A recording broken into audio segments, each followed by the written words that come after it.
Hello everyone, welcome once again in my YouTube channel in AK Career Academy. तो देखिए, अभी हम आप लोग को क्लास 10th का पॉलिटिकल साइंस पढ़ा रहे हैं, जिसमें आपको दूसरा चैप्टर पढ़ाया जा रहा है जिसका नाम है जातीय, लैंगिक और सांप्रदायिक विभेदों का लोकतांत्रिक राजनीति पर प्रभाव। और उसमें जातीय विभेद और लैंगिक विभेद के बारे में पूरी चीजें बताया जा चुका है। अगर आप वो वीडियोज नहीं देखे हैं तो इस वीडियो के डिस्क्रिप्शन में उसका लिंक है, आप वहां से देख सकते हैं। और आज की क्लास में हम आपको सांप्रदायिक विभेद के बारे में समझाने वाले हैं, लेकिन आज हम आपको दो इंपॉर्टेंट क्वेश्चंस को डिस्कस करेंगे। सबसे पहली चीज हम आपको बताएंगे कि सांप्रदायिकता का अर्थ क्या होता है, यानी जब हम सुनते हैं सांप्रदायिकता शब्द तो इसका क्या तात्पर्य है, इसका मीनिंग क्या होता है, इसके बारे में हम लोग समझेंगे। और साथ ही साथ सांप्रदायिकता के कुछ प्रमुख तत्वों का भी उल्लेख करेंगे।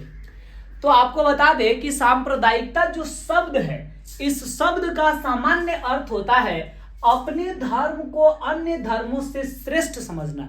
यानी कि अगर हमारे अंदर ऐसी मानसिकता उत्पन्न हो जाए कि हमको अपना धर्म तो अन्य सारे धर्मों से ऊंचा लगने लगे।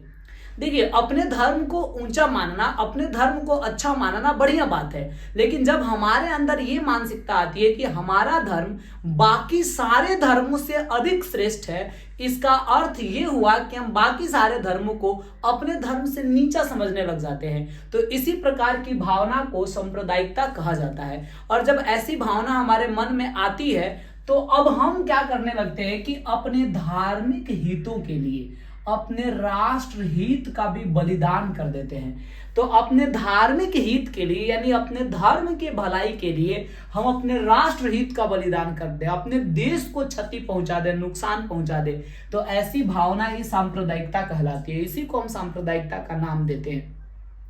देखिए, अगर किसी व्यक्ति के अंदर सांप्रदायिकता की भावना आएगी तो वह दूसरे धर्म के व्यक्ति से नफरत करने लगेगा। ये एक जहर के समान भावना होती है, हमने लिखा भी है। सांप्रदायिकता लोगों के अंदर पाई जाने वाली विष के समान, विष का मतलब क्या होता है? जहर। विष के समान भावना है जो मानव को मानव से घृणा करना सिखाता है, नफरत करना सिखाता है। हम भी मनुष्य है, आप भी मनुष्य है, लेकिन अगर हम दोनों का धर्म अलग है और हम दोनों सांप्रदायिकता के शिकार हैं तो हम दोनों एक दूसरे से नफरत करेंगे। इस प्रकार की भावना है जो मनुष्य को ही मनुष्य से नफरत करना सिखा देता है। ये हमारे अंदर पाई जाने वाली एक जहर के समान भावना है। आप कह सकते हैं कि सांप्रदायिकता जो है एक संकुचित मनोवृत्ति है। संकुचित का मतलब नैरो, यानी नीच सोच, गिरी हुई भावना। सांप्रदायिकता जो हमारे अंदर पाई जाने वाली एक ऐसी मनोवृत्ति है, एक ऐसी हमारे मन की प्रवृत्ति है जिसके कारण अब क्या होता है कि एक धर्म के मानने वाले लोग, एक धर्म के अनुयायी दूसरे धर्म के अनुयायियों के खून के प्यासे हो जाते हैं। यानी एक धर्म के मानने वाले लोग दूसरे धर्म के मानने वाले लोगों को उसके हत्या, खून खराबा, हिंसात्मक कार्रवाइयों पर भी उतर आते हैं। यानी उस दूसरे धर्म के मानने वाले लोगों के जीवन की भी परवाह नहीं करते। ठीक है, तो ये सांप्रदायिकता का मतलब हम आपको समझाएं कि इतना खतरनाक ये भावना है जो हमारे मन में उत्पन्न होता है। ठीक है, अब आपसे एग्जाम में ये भी सवाल पूछा जा सकता है कि सांप्रदायिकता के प्रमुख तत्व कौन कौन से हैं। तो आपको बता दें कि एक व्यक्ति थे जिनका नाम था बिपिन चंद्र, डॉक्टर थे ये, डॉक्टर बिपिन चंद्र। इन्होंने ही, डॉक्टर बिपिन चंद्र ने सांप्रदायिकता के 3 तत्वों का उल्लेख किया। इन्होंने 3 तत्व बताया सांप्रदायिकता के, और वो 3 तत्व कौन कौन से हैं? तो इन्होंने कहा कि एक धर्म के सभी अनुयायियों का लौकिक हित एक समान होना। अब सवाल आया कि भाई लौकिक हित का मतलब क्या होता है? तो देखिए, लौकिक हित का मतलब कि राजनीतिक, सामाजिक, आर्थिक, धार्मिक, सांस्कृतिक, यानी इन समस्त पहलुओं की जिसमें बात हुआ हो, इन समस्त पहलुओं को आपस में मिलाकर हम लौकिक हित का नाम देते हैं। यानी अगर हमारे अंदर सांप्रदायिकता की भावना होगी तो हमारा लौकिक हित हमारे धर्म के लोगों के साथ एक समान होगा। यानी एक धर्म के मानने वाले जितने सारे लोग हैं उनका लौकिक हित एक जैसा होगा। अब जरा इमेजिन कीजिए कि एक ही धर्म मानने वाले लोग हैं तो डेफिनेटली उनकी धार्मिक क्रियाकलाप और उनकी सांस्कृतिक क्रियाकलाप भी लगभग एक जैसा ही होगा, क्योंकि वो लोग एक धर्म के मानने वाले हैं तो धार्मिक कार्य, सांस्कृतिक कार्य तो सेम करेंगे। लेकिन राजनीतिक कार्य भी सेम करने लगे, सामाजिक कार्य भी सेम करने लगे, यहां तक कि आर्थिक कार्य भी सेम करने लगे, तब ऐसे कंडीशन में जब सारा लौकिक हित एक जैसा हो जाए एक धर्म के मानने वाले सारे लोगों का, तो ये सांप्रदायिकता का प्रतीक होता है, सांप्रदायिकता का ये पहचान होता है।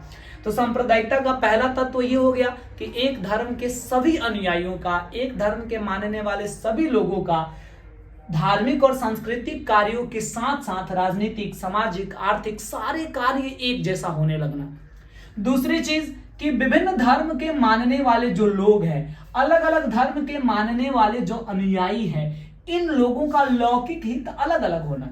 जैसे हम जिस धर्म के मानने वाले हैं, उस धर्म के मानने वाले और जो लोग हैं उनका लौकिक हित तो एक जैसा होगा, लेकिन हमसे अलग धर्म का मानने वाला व्यक्ति होगा तो उसका लौकिक हित हमारे लौकिक हित से बिल्कुल अपोजिट होगा, उसका विपरीत होगा। मतलब धार्मिक और सांस्कृतिक कार्य तो अलग होता ही है, साथ ही साथ राजनीतिक, सामाजिक, आर्थिक कार्य भी अलग होने लगता है। यह सांप्रदायिकता का दूसरा तत्व है।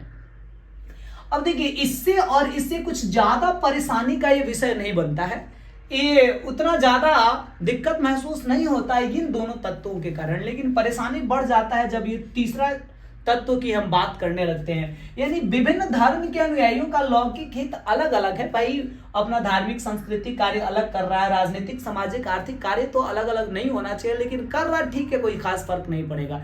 लेकिन फर्क तब पड़ता है जब विभिन्न धर्म के अनुयायियों का लौकिक हित परस्पर विरोधी होने लगता है, यानी एक दूसरे का विरोध करने लगता है। अगर हम अलग धर्म मानने वाले हैं, दूसरे व्यक्ति का अलग धर्म है, तो हम अपने लौकिक हित को माने, वो अपने लौकिक हित को माने, लेकिन जब हम उसके लौकिक हित का विरोध करना शुरू करेंगे तब विवाद की स्थिति उत्पन्न होगा, संघर्ष की स्थिति उत्पन्न होगा और यूनिटी पूर्णता भंग हो जाएगा।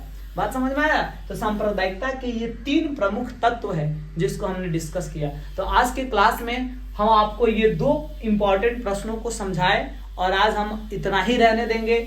अगले क्लास में हम आपको समझाएंगे कि भारत में सांप्रदायिकता का विकास कैसे हुआ, लोगों में किस प्रकार ये धर्म के आधार पर भेदभाव करने की प्रवृत्तियां जागृत हुई।